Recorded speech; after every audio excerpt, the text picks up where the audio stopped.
Hey guys, if you've been sticking around for the Chris Barr saga, this episode is going to absolutely be awesome for you. So we've started with Chris Barr, who he is. We learned about how to be the best buyer possible and what to look out for. We've gone through a few iterations of businesses. We've looked at a pool business, an art framing business, and then he found his perfect business from episode 1, and he has it under LOI. So in this episode, we get to talk about his LOI, his strategy behind it. We get a look into how he's going to start due diligence and who's on his team. This episode is fantastic. If you're buying a business, stick around for the details. Appreciate it, everyone.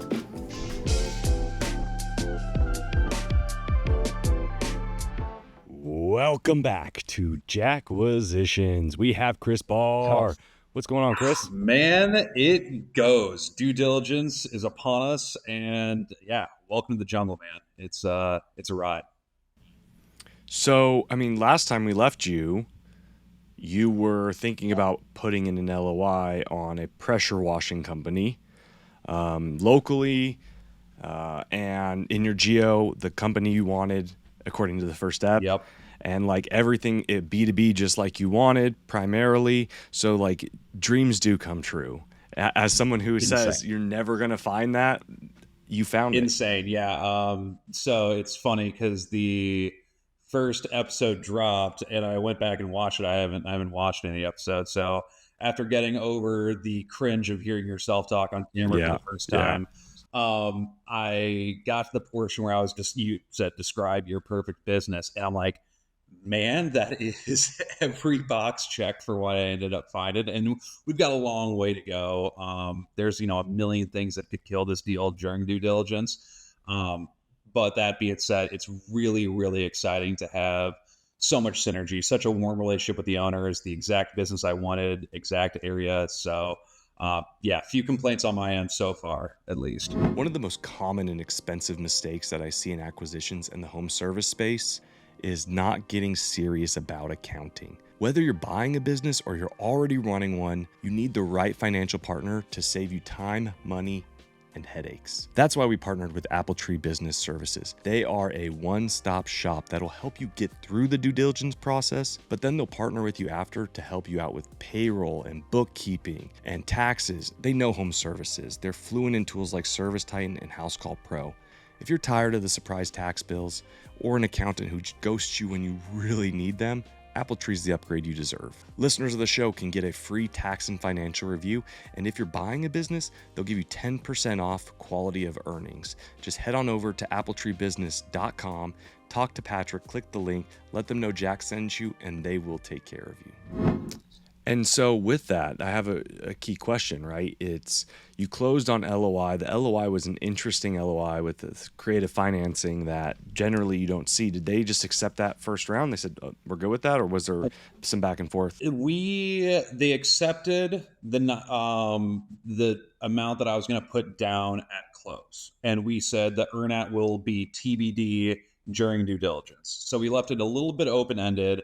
I came in with a purchase price that was well above what I initially wanted to lead with or what I think the business is worth. But that being said, we were in a interesting position to get first crack at it before it went back on the market. And, again, LOIs are very contingent. We saw a lot of opportunity to kind of whittle that purchase price down, the eventual target purchase price. We held firm on what we're doing close, but, it was a little over aggressive with that to lock down the deal. We'll probably whittle it down during due diligence, but we were able to get it signed on and, into our mini back office we have here and get to analyze it.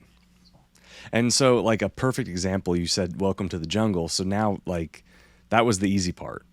Well, this is all the easy part compared to running a business, but this is the LOI was the easy part. You get that signed and now it becomes real, right? And so talk a little bit about, before you start, talk a bit about kind of the people you have in your team. Sure. I don't need like names or, but like what positions. So you said, we were talking before this call that you just had a extremely long call with an accountant. Yeah.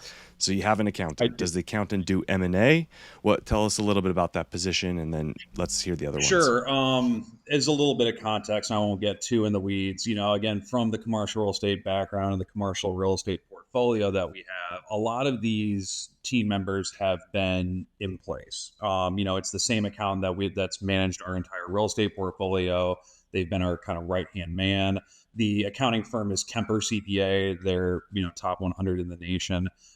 We also have a valuations expert who specializes in M&A, who's not our key right hand man, but he's on the team and consulting with us as we move forward.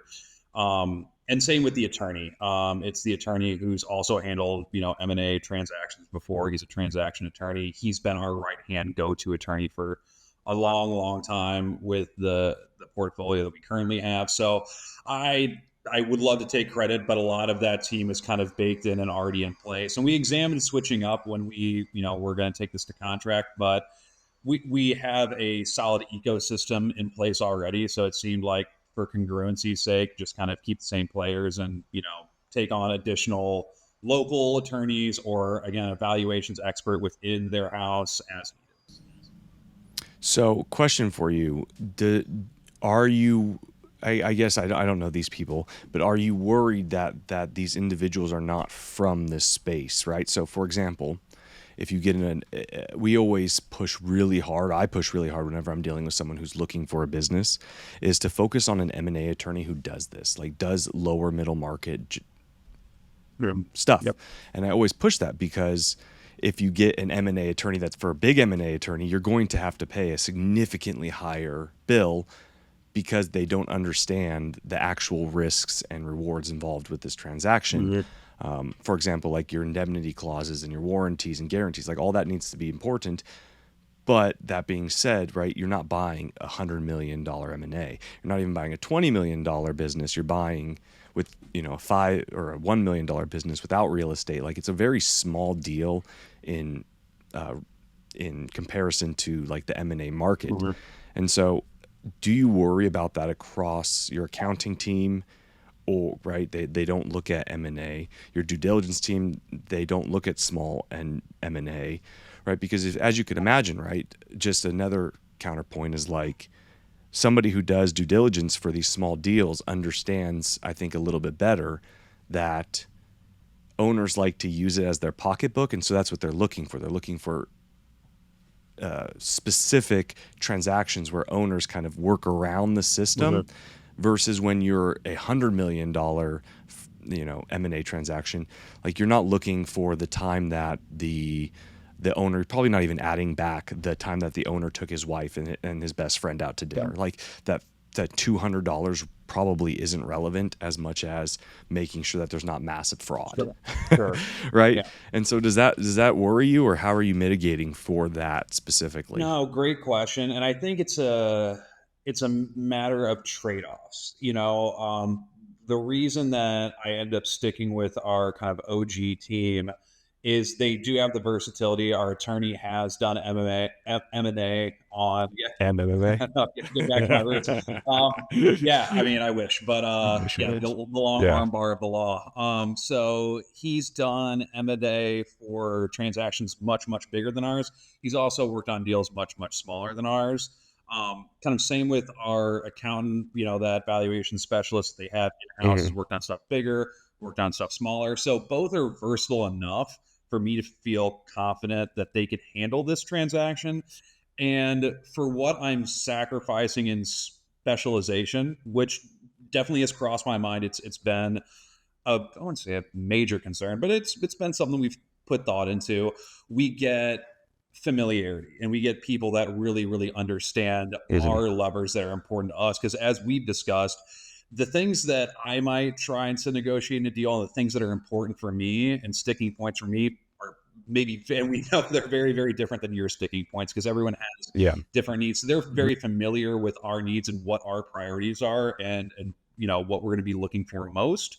And just on that call with the accountant, yes, he was very adaptable of kind of starting to see that, okay, this is kind of used as a personal pocketbook for the owners and is able to kind of shuck and jive with that model, even though it might not be his bread and butter. So what we sacrifice in specialization, we make up for in familiarity and then kind of knowing our particular levers that are important to us. So I'm comfortable with it.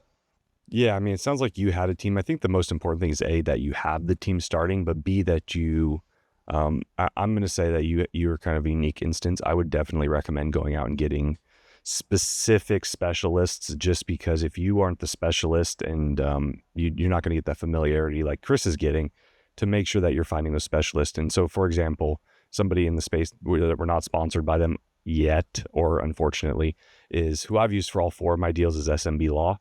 Right? Eric and Kevin Henderson, they run a small M&A firm, or excuse me, they run a legal firm for small M&A deals. I think they're like the fourth largest growing firm or some crazy metrics last year. But I was their first deal, and then I've continued to use them because absolutely amazing. They only focus on these kind of deals, so they're very, very knowledgeable. Same thing for CPA firms and due diligence firms. I know this is not really to you, Chris, but this is just to the audience, is like, hey, focus on people who know what they're doing in this space, because if you don't, you can end up spending way more and get less. So I'm trying to think, Apple Tree Business, they're a sponsor. Amazing. So they do due diligence, they do M&A, they do the consulting on the front end, and then they actually do payroll bookkeeping and tax stuff on the back end. So you can utilize them and stick with them through. They already know your business. It's an easy transition. Like, those are the type of groups that I would definitely recommend. But sweet. So you have your accountant, you have your valuation expert, which usually comes with the accountant, or at least they know the reference person. If you're doing a 7A, they will buy one, or they'll make you buy one from a third party. You have your lawyer, you have your broker, your buy-side broker. Anyone else I'm missing? Your banking partner, probably. Yeah, and we have a lender that we have a very, very long-standing relationship with. So, especially when I was, starting the search process, and I was wondering kind of like, what's the price range I should be hunting, and I was able to just give him a call and say, "You've got my balance sheet. You know where I stand. What size can I realistically take a swing at?" And he said, $500,000 to $1 million, maybe up to 1.5. So I'm like, all right, that's my purchase price range. So, yeah, again, we've got a long-standing relationship there that we can lean on. So definitely recommend getting involved with your bankers early on, because they'll give you that. They'll say, hey, let's look at your financials. Let's pre-qualify you. Let's figure out how we can do this. And that's what the key is. Like, you want a banker that's going to tell you, how can we do this? Not don't do this, or you can't do this.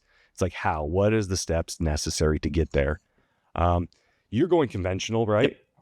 Most people listening are going to go SBA 7A. I just got in an argument with another banker about that, but that's neither here nor there. I just always think I'm right, which I was in this instance over someone who does this for a living. But they were arguing over variable versus fixed SBA loans. I was like, no, I'm pretty sure most SBA loans are in this industry are variable. Yeah. They're like, no, they're not. They're not. Yeah. And I was like, yeah. I mean, I've been to market 3 times. They are. And I'm not even using SBA from the limited research I did on them way at the beginning of the process. Yeah, I'm pretty sure it was variable. But and again, different strokes for different folks. And just I'm gonna real quick. Before I'm gonna what do you call it? Pitch. Gosh, I'm blanking here. I'm just going to pitch our other sponsor, which is Alan from First Internet Bank. Once again, not the guy I argued with. Very good. Alan's amazing. If you guys really do need an SBA loan, go and talk to him, especially early on in the process. Get ahead of it. I think there's a website up where you can get in contact with him. Alan, ALANFIB, firstinternetbank.com. AlanFirstFIB.com. Amazing guy. And really knows what he's doing, specifically in HVAC too, which is awesome for me because I get to just talk to him about these kind of things. But we'll have him on the show here at some point, and definitely would utilize him. Yeah. So Chris, okay, so you've got LOI signed. You're going into due diligence. There's kind of 2 sides of due diligence that we talked about. There is an operational due diligence and then a financial due diligence. What have you started? Where are you at? Yeah, and I kind of really broke it into 3, actually: legal, financial, and operational. Fair. It's crazy because I really felt like it was best to kind of dive into the financials first. I mean, if the math doesn't math, no sense in me weeding through a bunch of legal mumbo jumbo. And then, I was just doing some Googling on the business and owners, and saw a few legal things pop up, and I don't I'm not an attorney, so I don't know what kind of impacts these things have. If they're deal killers, I hope to God not. But then I was like, well, shoot, maybe I should do some legal first and kind of get some, clarity on that Well, to make sure I'm not having to weed through the financials if there's a deal killer on the legal side. So it's yeah, let's clear something up before you start though. Are you doing stock sale or asset sale? asset purchase. Okay, so then the legal is less important because it is a new entity. Yeah. So for people who don't understand, stock sale is essentially you're keeping the same business, you're keeping all the liabilities. A lot of sellers like it because it can be tax beneficial to sellers. Buyers don't like it because you have to take the business. You're buying the stock of the business versus just buying the assets of the business, shutting it down, getting a DBA, and then it's a new business. Mhm. So Rapid Response was the original name of the old owner's company. I have a company that owns Rapid Response and owns the IP and owns everything. Asset sale. About the trucks, about the goodwill, about the website, the name, blah, blah, blah, blah, blah. So you are doing an asset sale, which then removes a significant portion of the risk. I know that you mentioned, and we won't dig too far into it, that though there's some extenuating circumstances on this where it is a franchise opportunity. Yes. And so there is that. And also, again, this is just kind of history in real estate stuff. We are like so insanely terrified of litigation. It's one of those things where, Hmm. and yes, As you should an be. asset purchase does shield us from a lot of that, but like, I don't want like, you're probably good. Like, I don't like, that doesn't cut it for me. This thing needs to be, especially on a legal standpoint, squeaky, squeaky clean, because like, oh my God, legal stuff is just kind of the bane of our existence. We were in apartment rentals for years, and that was, Yeah, again, so I that's can something imagine. that's a big touch point for us. So yes, and but in regards to the financials, where I was really trying to get started, they gave us a big Dropbox with a bunch of DD items from previous buyers, and I was like, gung ho, okay, we've got it. I've got all the materials in front of me. Let me sharpen my pencil and dive in, even though this is the part of the process I'm really uncomfortable with. And pulled open bank statements, credit card statements, general ledgers, tax returns, and was like, I Nope. don't know what I'm Nope. doing. I'm so glad you oh, said that though. Like that's so important I was is so lost in the it sauce. yeah. Yeah. Yeah, yeah, yeah. Oh, So I mean, due diligence is a serious thing, especially quality QOE. I think it's quality of earnings. earnings. Yeah, it's just making sure that the earnings are good, Yes. right? You pay somebody Yep. to go through and make sure that the jobs are good. They match up perfectly with what they said they did. Right. You're not getting paid, right? If you're buying a pressure washing company, Yeah. but you're running, he's running his dog walking business through that Yeah. company, and that's how he's taking in the money for whatever reason, or he's paid by his aunt $50,000 in a laundering scheme. Like you want to make sure that you're not paying for that because that's not the business that you're buying. That's the first thing, and then from a quality of earnings standpoint, the second thing is making sure that all the money is accounted for, right? That they're not lying. Yeah. That's tax returns, that's ledgers, that's deposits, that's making sure everything lines up. And it is a lot. It's a lot. And then, again, I came in with a sharpened pencil ready to roll up my sleeves and do the work, even though it's not what I like. But here was kind of my two big takeaways from that Okay. is I realized one, this is what I pay an accountant for, but this is really more of a test run in managing. I'm going to be operating and overseeing and managing a process. Like my job in due diligence is not to go sharpen my pencil and do the work, it is to guide and direct the process that I'm having other people do. So this is a good chance It's a for good me to framework. take some practice at giving direction to a team and setting them off the races rather than trying to take on everything for myself. So I kind of viewed it as an opportunity, was one big takeaway. And the second big takeaway is yes, that quality of earnings, making sure all the math ties out. Like I need that for me to feel comfortable moving forward in the transaction. But it's not just me. I'm going to take this to a lender, and the lender is going to need that to all tie out because Hmm. they're only going to go off tax returns. And anything outside of a tax return, they're going to need verification, receipts, etc., to see that the maths. So I realized it's not totally me driving this. Like there are needs also via my lender that'll help guide the Yep. process. So those were kind of my two big takeaways from the financials that I just started a whopping 36 hours ago. Yeah. Right. Drinking from a fire hose. And so with that though, right? That's the financial side. And, Mhm. and I think you're doing the right thing. It's, you get very 32,000 foot overview, helping like, hey, this worries me, this worries me, this worries me. I know the industry, you might not. Can we figure this out? Can we figure out, hey, her, they have an ad back for the brother. Like what, let's talk about that. Let's go through all the ad backs. Let's make sure they're all Okay. correct. But then that starts pushing into operational, Mhm. like, okay, let's go through the operations. How many people, how long have they been there? What are they getting paid? What's the bonus structure and commission Mhm. structure? Like all of the, how many contracts do they have? Making sure their contracts are valid and they're not expiring within the next 6 months. Real estate, if they're in real estate, is that assumable loan? Like all of the things that you need to do from an operational standpoint, you can't really pay somebody to Yeah. do. So how are you starting to look at that as you figure out financials first, then start wasting your time on ops Yeah, and legal? and that's kind of the one of the things that, and I could, please steer me otherwise if I'm barking down the wrong tree here, but I felt like it's best to kind of get the financials and the legal underway, because that's where like the things that are true deal killers and are going to cause me to walk away will show up, because they're definable and clear. Um, Operations is not something I was necessarily going to save to the last minute by any means, but I wanted to get a picture of, verifying some financials, verifying some legal before I start getting Hmm. in there and really understanding the day to day and how the ops work and who their people are, and doing all of the interviews with employees, clientele, etc. Well, yeah, I mean, I wouldn't interview any employees or clients until you get to close because that hurts them, it hurts you. If Okay. if the client, if the employees don't know about it, if they already know about the sale, it's a bit Yep. different. But that's why I lost all my employees day one, is because they let it slip, right? They let it slip that the business was sailing before it was supposed to be Oh, selling. okay, gotcha. So that's in my opinion, the best thing to do is come in day one, sit everyone down, and give everyone the spiel. Because what employees don't like is they don't like the Yeah. unknown of like, hey, what's going to happen. So if you can quell that day one, hour one, you're going to be fine. We're not changing your pay. We're not getting rid of anything. Interesting. Like just relax. It's just a new owner. That's it. Yeah. We're going to try and grow and give you guys more opportunities. See, and So I I would be, believe you because you've done it before. My yeah, thinking and kind of how I was planning on doing it is sitting them down to, again, not hit them with the surprise of, "Hey guys, nice to meet you. I'm the new owner," but to sit them down before close and say, "Hey, listen, this is what's going underway.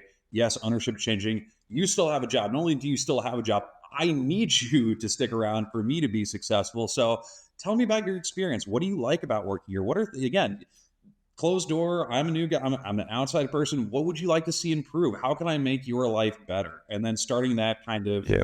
camaraderie on the front end, to ensure that nobody comes in day one, hour one's like, "Wait, new owner, screw this, I'm out." So Yeah, I that's mean, how I. the downside becomes, right, it's like, well, what if you don't close? Yeah, And then now that hurts the old owner. It's just like it can get messy really quickly. sure. I mean, I don't want that to happen for All right. anybody. But that's why the general consensus, right, is you just wait day one, it closes, you go in, you talk to them. It's the same thing, Cool. right? You're just moving the timeline to before, after. Mhm. There's unnecessary risk in doing it before versus doing it in after. I don't think there's a right or wrong way, other than like, hey, you really need to understand that that the risk then is not closing and then hurting the old Yep. owner, because now the employees are worried and you were selling and now you're not selling and someone backed out and like what's the Yeah. deal? It's just the Fair. unknown is what kills people. Fair. But what I would challenge is I'd say, hey, I would start ops now. Okay.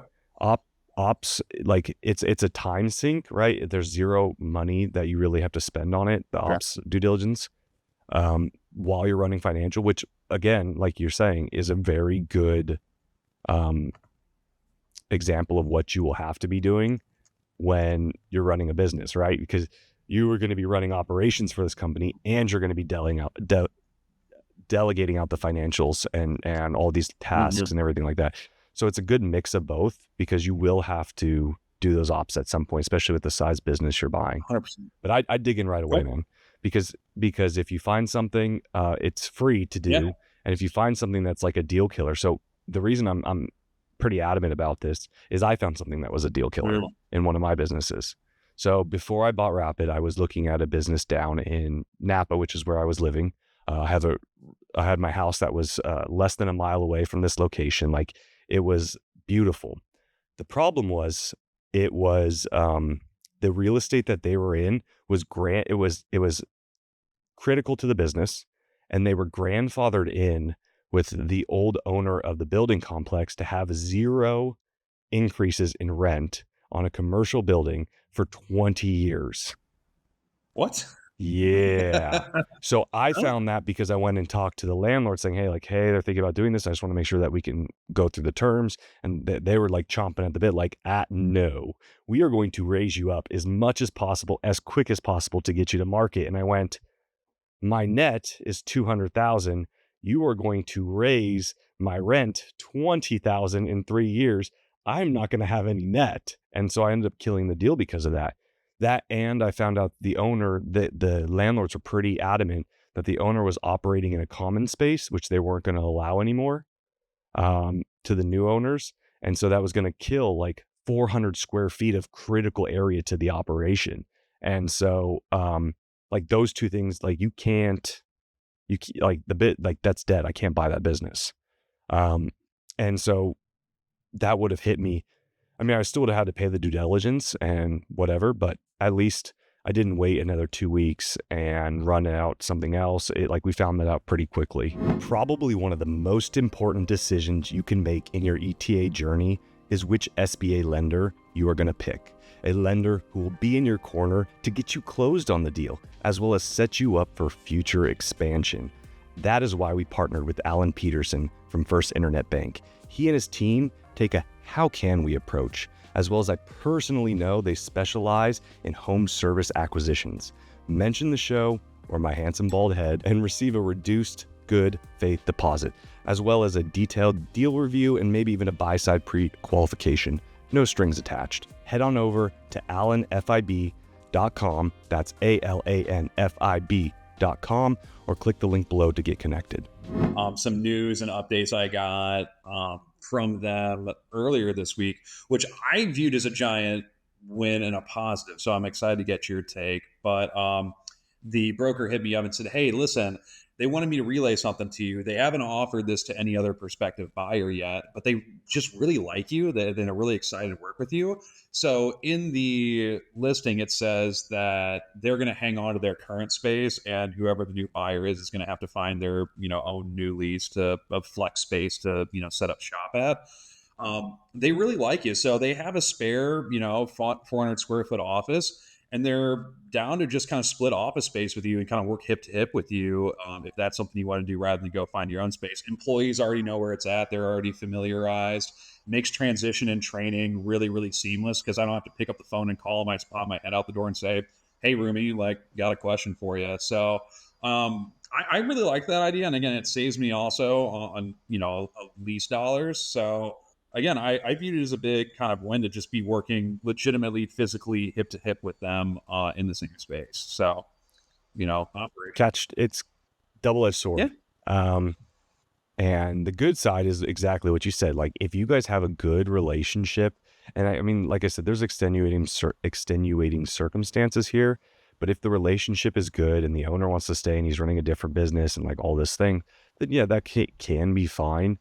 The other bit though, and if it's not critical space on a location basis, generally I would say,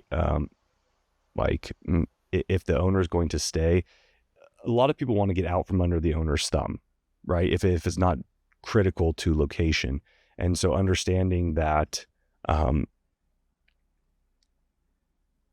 guess what I'm getting at, right, is it's very hard to take over from a managerial and leadership standpoint where the team still has to deal and work with the old ownership. Mm-hmm. Does that make sense? Like, that's why I always recommend a really quick training period. I don't like the 6-month or the year long keep the owner on stuff. I was a 3-week and done. Like, get him out of here. I don't want anyone calling him, like, unless it's me needing something. Yeah. But from a team standpoint, like, I'm the leader. I'm going to be the one that's helping you. I need to figure this out. So it's like it's a double-edged sword because it helps you, but if they're good, but if they're not good, it hurts you. So it's like this. I see, and that's one of the things where again, I defer to you because heck, you've done it and done it successfully. I have not, but I really like the long, extended overlap in training and transition. I'm not. Just wait. I'm sure again, you've done it. I have not, but honestly though, I hope I seriously jokes aside, I really hope that it is a good transition. I've transitioned with 3 owners now, and all 3 of them, I like you really need to push them out the door, because what we find, and what I found by this podcast and going through and talking with people and the workshops, is what you end up finding is like that ownership stays on usually in the HVAC, plumbing, and electrical fields as a like qualifying agent, and ends up becoming a nightmare, just because he's like, I don't want to run a business anymore. I just want to be in service or sales. I just want to be in the field again.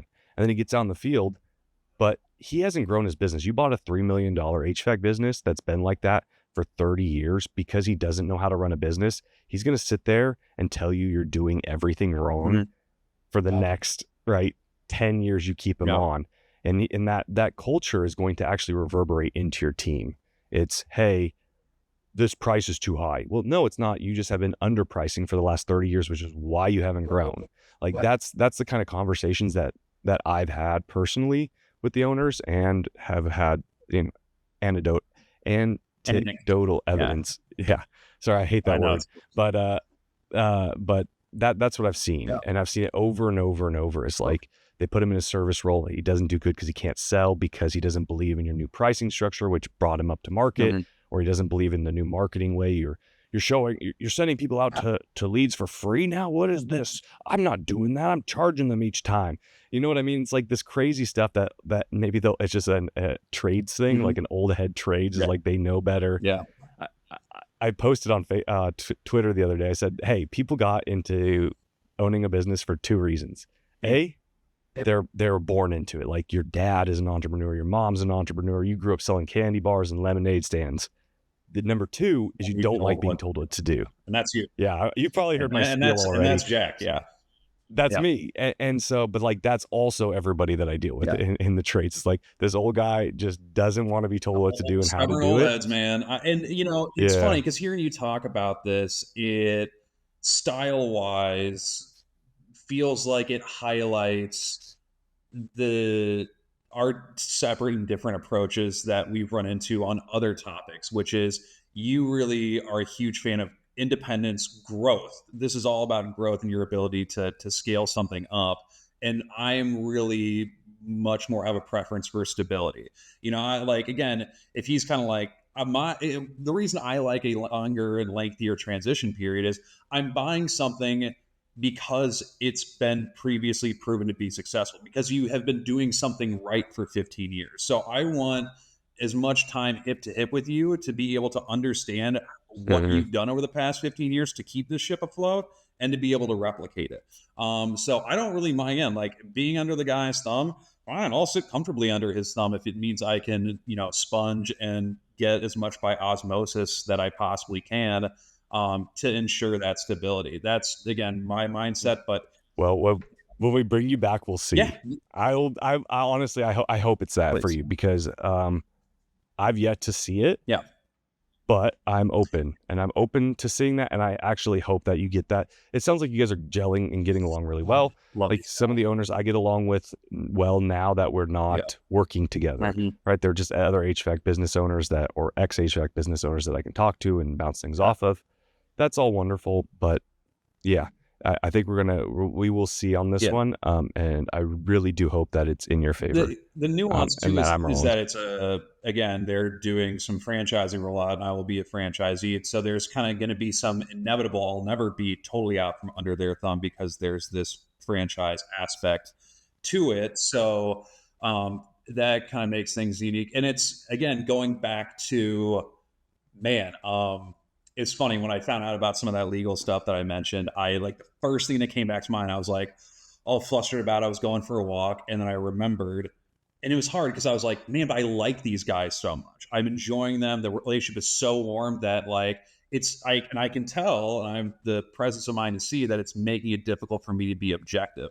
And the first thing that came back into the mind was when you and I spoke on episode 1 of, is this a symbiotic or is this an adversarial relationship that you're going to have with the sellers? And I'm like, see, this is why you got to remember what Jack said, is because as great as you get along with these guys, they might have some skeletons in the closet they're intentionally hiding. They're going to lie to the government. They're going to lie to me. And so, as much as you like these guys, remember that this is inherently going to get adversarial. And so, like, don't fall in love too fast. So, the wisdom of this show has already, come back a few times at me. So, Yeah. I mean, it's a good reminder during this phase, though, yeah, right? During due diligence is like, that's when you're uncovering those skeletons and all of the kind of the honeymoon phase of, oh, it's going to be so great and you should definitely buy my business because it's easy yeah, and I only work 10 hours a week and I make $300,000, $400,000. yeah, My wife, I just pay her just because I want to pay her, and da da da da da. And then you like open the books and like, oh, none of that is true.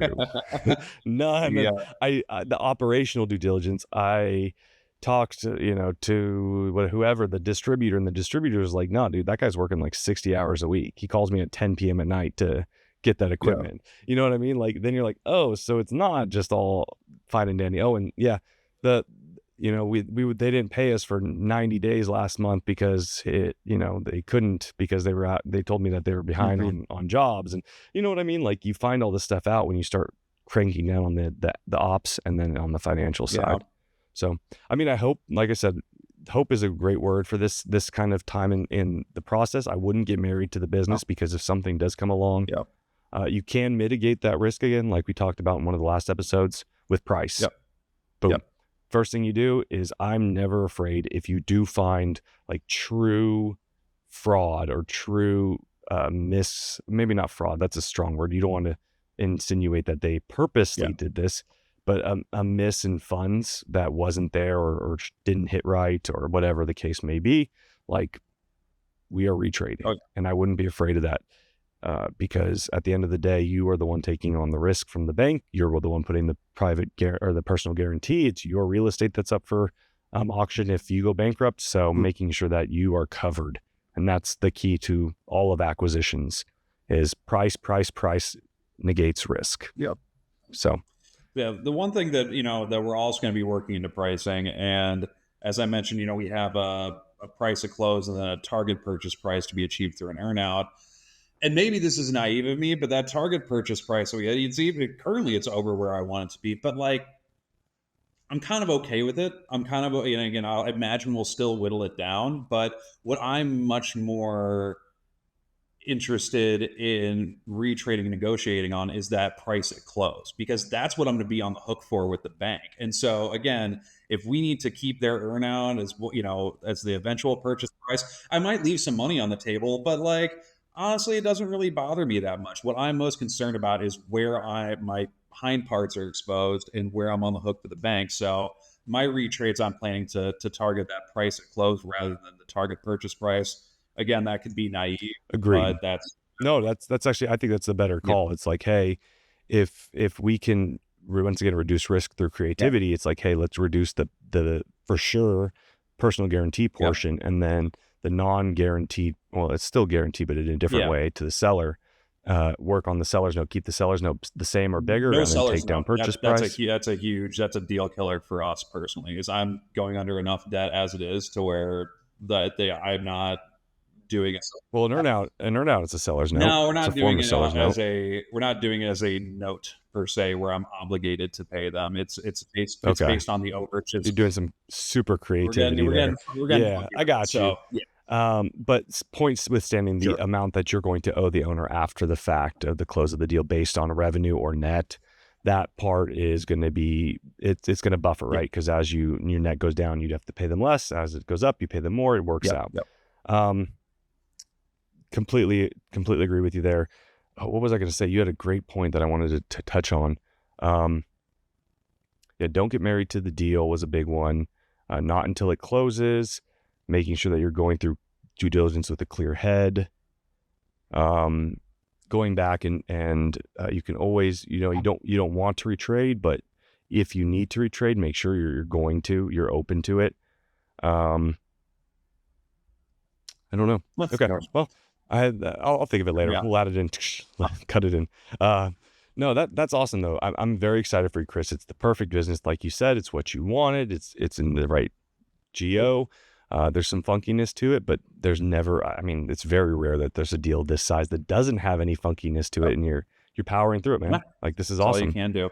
How are you feeling mentally? I had a few freak outs earlier this week because, again, I was so gung ho to like dive into due diligence. Like, now the real work commences. And I felt like I took two looks at it. I'm like, I have no idea what the heck I'm doing. And it was a little bit of a kick in the pants.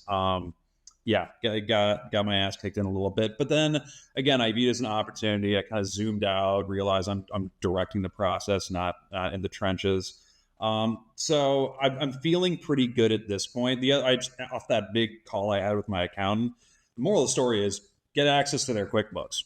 Like, again, rather than doing this back and forth of no, your form is incorrect, redo it. Like, just give me access to the QuickBooks and we'll recast this all from scratch ourselves. So now that I've kind of got that directive, my accountant's on board with that.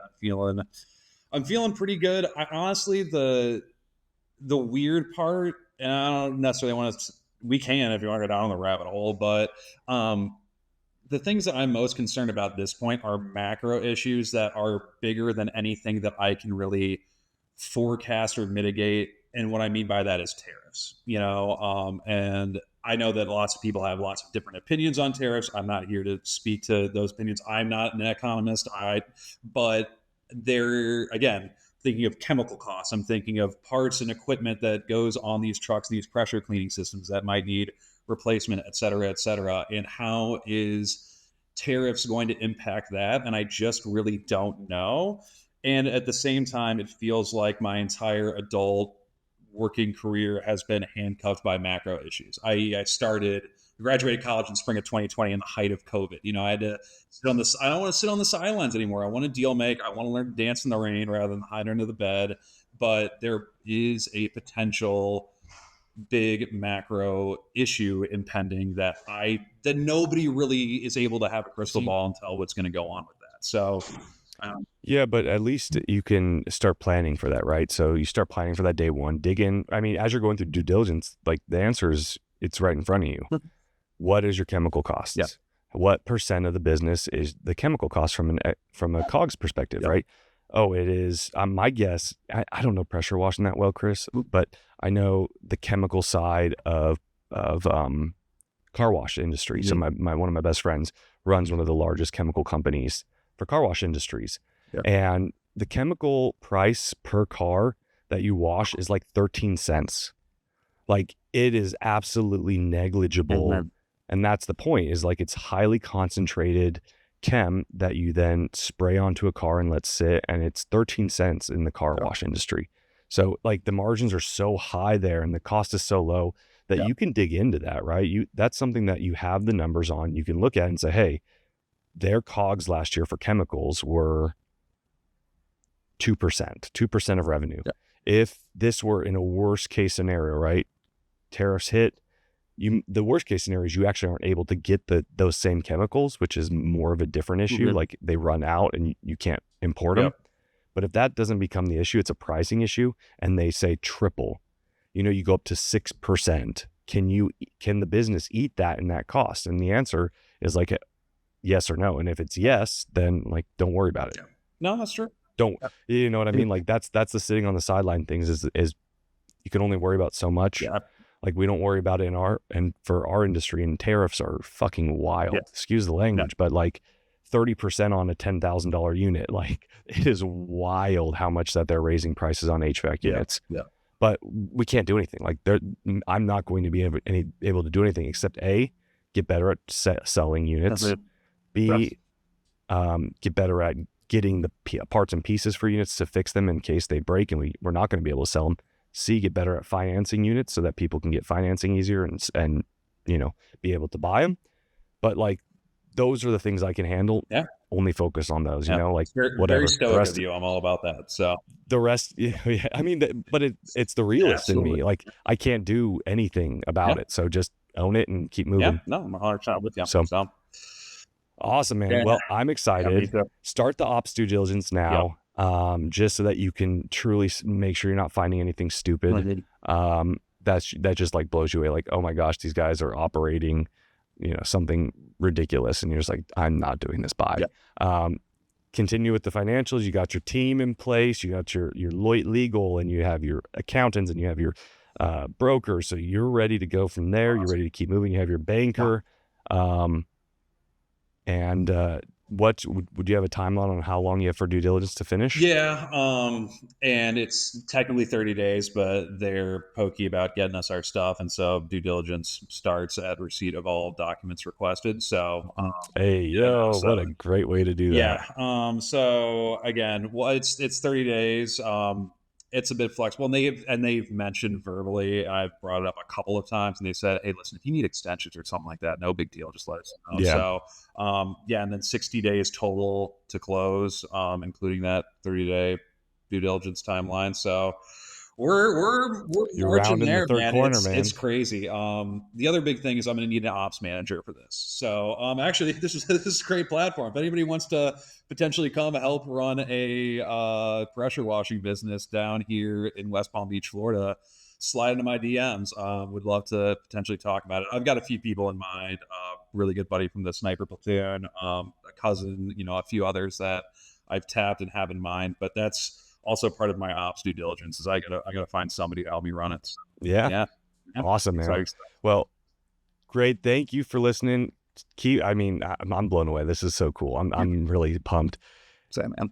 Keep listening to hear Chris finish out his journey. Hopefully, we're gonna hope that next month he doesn't find anything crazy, and we are on to APA. That's next steps. If you like what you heard, leave us 5-star reviews wherever you listen. Like, comment, keep it engaged, share it, bookmark it, whatever it takes to keep this whole thing going. If you're liking this content, and head on over to ownedandoperated.com for more stuff like this. Appreciate y'all. Have a good one.